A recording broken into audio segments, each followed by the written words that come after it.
नमस्ते। आप सभी का स्वागत है खुशी व्रत कथा चैनल में एक बार फिर से।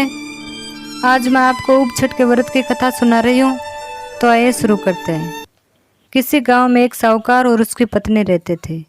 साहूकार की पत्नी रजस्वला होती, तब सभी प्रकार के काम कर लेती थी। रसोई में जाना, पानी भरना, खाना बनाना, सब जगह हाथ लगा देती। उनके एक पुत्र था। पुत्र की शादी के बाद साहूकार और उसकी पत्नी की मृत्यु हो गई। अगले जन्म में साहूकार एक बैल के रूप में पैदा हुआ। उसकी पत्नी अगले जन्म में कुतिया बनी। ये दोनों अपने पुत्र के यहाँ ही थे।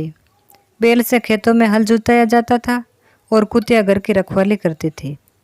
श्राद्ध के दिन पुत्र ने बहुत से पकवान बनवाए, खीर भी बन रही थी। अचानक कहीं से एक चील उड़ती हुई आई। चील के मुंह में एक मरा हुआ सांप था। वो सांप चील के मुंह से छूटकर खीर में गिर गया। कुतिया ने यह देख लिया।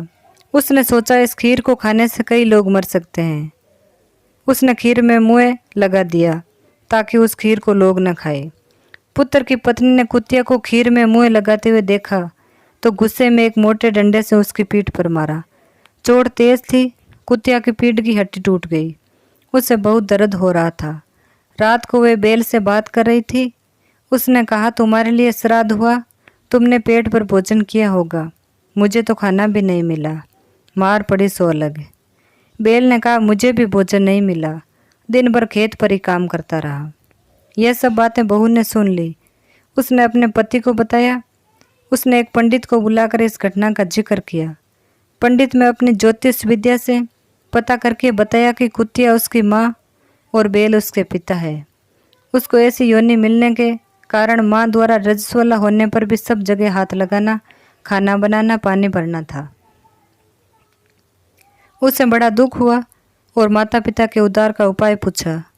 पंडित ने बताया, यदि उसकी कुंवारी कन्या भाद्रपद कृष्ण पक्ष की षष्ठी यानी उप छठ का व्रत करे, शाम को नहाकर पूजा करे, उसके बाद बैठे नहीं, चांद निकलने पर अर्घ दे, अर्घ देने पर जो पानी गिरे वे बैल और कुतिया को छुए तो उनका मोक्ष हो जाएगा।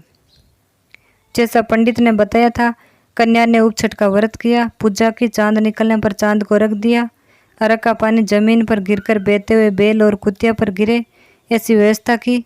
पानी उन पर गिरने से दोनों को मोक्ष प्राप्त हुआ। उन्हें इस योनि से छुटकारा मिल गया।